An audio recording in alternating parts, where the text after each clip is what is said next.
Thank you so much for coming and watching my second episode. If you could do me a favor and just click like or subscribe, then I can keep creating content like this and sharing my journey with you guys. I hope you enjoyed this episode. Thanks. You guys are so cute for your date. It's very important for Daddy to take baby on dates. Yes, it is. Daddy-daughter date. Oh, come say hi. Have a good day, guys. Bye. Hello. Cutie. Hey, guys, and welcome back to another episode of Wellness from Scratch with Marissa Jackson. I am Marissa Jackson. So today's episode is called What is Wellbeing? And I guess we're going to talk a little bit about that.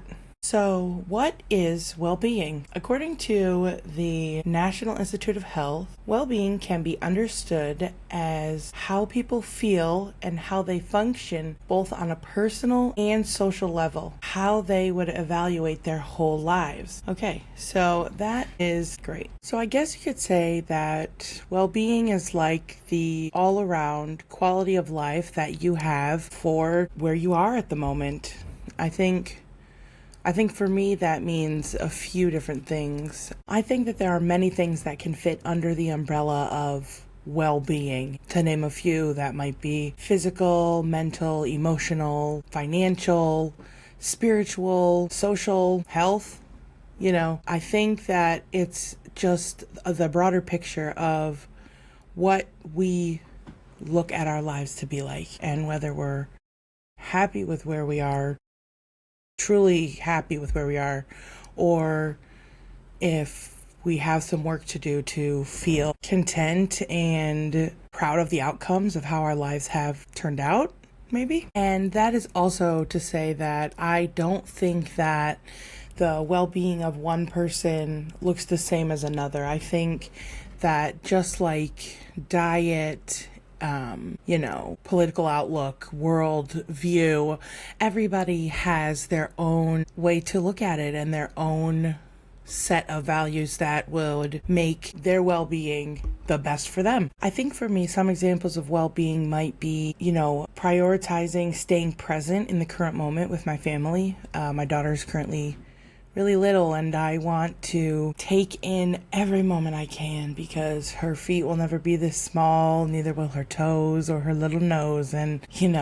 when your kids grow up, it's like a fleeting moment that it's like trying to catch sand as it falls through your fingers. You just got to try to grasp it while you can, because before you know it, it'll be gone and you'll only have the memories to look back on. Oh, wow, I did not expect that. I did not think I was going to get that deep when I answered that question. But I think some other ways that I would prioritize well-being in my life would honestly have to be finding balance between, recording stuff like this, putting stuff in my newsletter, writing my book. You have to find balance between those things and putting your family first, because the only reason I'm doing all of this is for my family, Yeah. Oh, I did not expect to get that deep when I started recording this today, but that's okay. I think that some other ways that I personally, contribute to my own well-being would be the way that I value my boundaries more now than I did before. And I used to just bend over backwards and just say yes. Now I think I am okay with saying no in a polite way, of course, and letting people know that I respect and value whatever it is I'm saying no to, that they would think of me. But yeah, that's one way. And then another would be finding balance in the crazy life of being a mother and trying to build something like this. You really have to put it in the forefront of your mind, because if you don't, you're going to look back and then you're going to be run ragged and no one's going to remember you working that hard except for your kids. So I don't want my kid to remember me just always working. So like I said in the first video, the first podcast, I grew up around Detroit and I didn't really know what well-being was. I kind of was, in a way, I was always in survival mode, and I didn't really know what taking care of your emotional well-being was. I was unaware that there was this whole world, and I think a defining moment for me when I realized like I was going to start this journey of becoming more emotionally aware and intelligent was when I was living here in New Zealand, and everything was very new to me, and I realized that I had to prioritize not necessarily things that I wanted to do at the time because I was so young, but definitely things that were going to benefit me later on in my life. Like, I would go on hikes, take care of my body. I would eat high protein, whole foods and things like that. And just the lifestyle I started to have here was just so different from when I was in or near Detroit. I never had a job when I was in Detroit. I didn't have my first job until I was 24.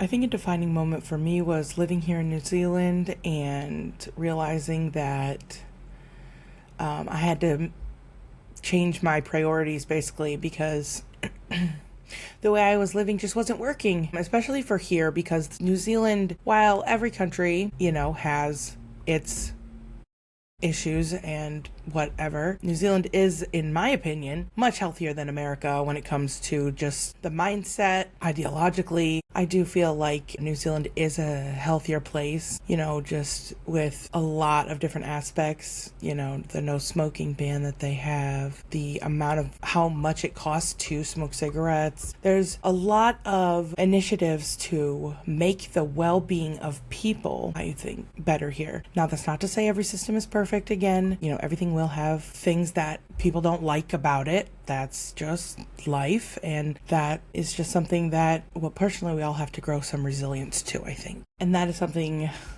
I am personally working on.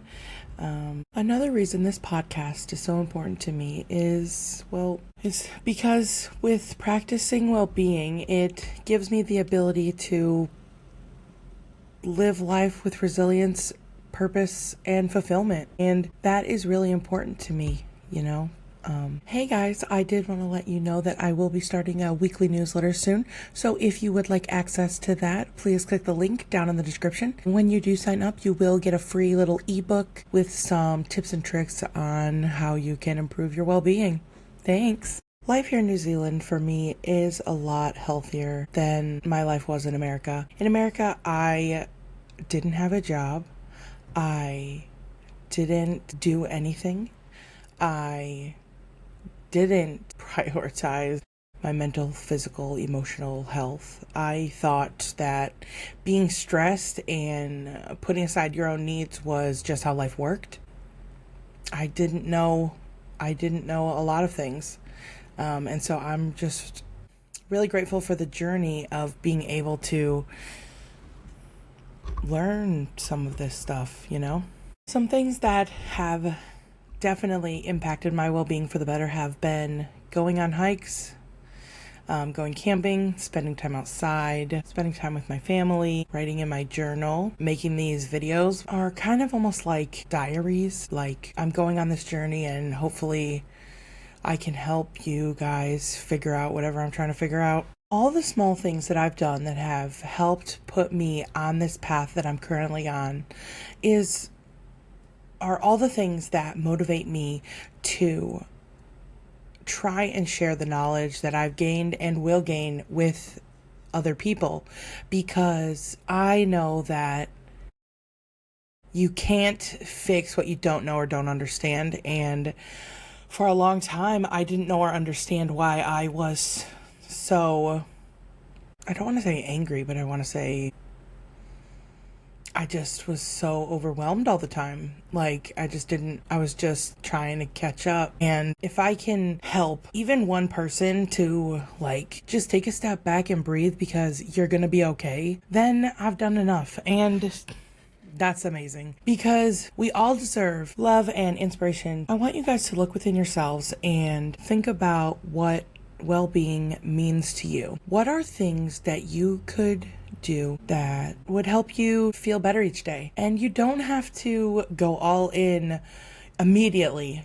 I sure didn't. It took me a long time and many small steps, to find what is and was working for me at those times. Now, I want you guys to take a few minutes, pause the video if you need to, and think about what well-being looks like to you. Think about small tasks that you could implement in your life each week, maybe 1 to 3, and write them down. Make a list of ways that you would like to improve your life and how you can go about achieving that. Think about what well-being means to you right now. What does it feel like? What does it look like or sound like? What things can you implement in your life to start working towards a better life?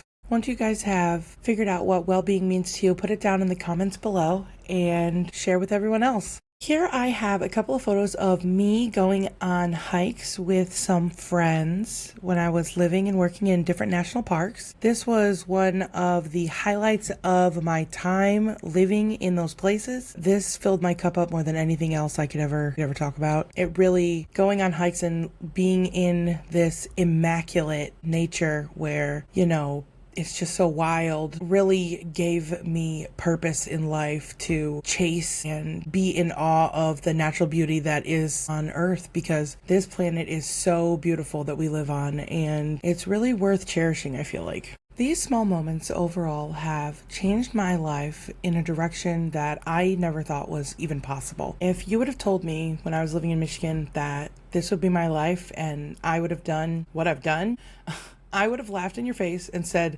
there's no way that I would be doing those things. Anything is possible if you put your mind to it in this world. I am telling you, anything is possible, because the fact that I'm here is proof that you can do and be anything you want in this world, and you're capable of anything. The only person that puts a box around you is yourself. The Victoria government website, Better Health Channel, states that well-being is strongly linked to happiness and life satisfaction. And that's why it is so important that we prioritize things that keep us happy and healthy in life, and not just go with the flow of whatever the culture or place we might live in is. If you guys have enjoyed my content so far, please like and subscribe. And if you would also like to join our Discord, we're trying to build a community there. I send weekly recipes and wellness tips. The link is down in the description below, as well as my newsletter. Yeah, and once again, if you guys want to put down what your definition of well-being is to you down in the comments below, that would be awesome. And if you would like the free ebook sent to you, you can always comment ebook down in the comments below and I will send that to you. Have a great day, guys. Bye. See you guys next week, where we talk about my starting point and where I really was and the things I needed to change when I began this journey. Bye.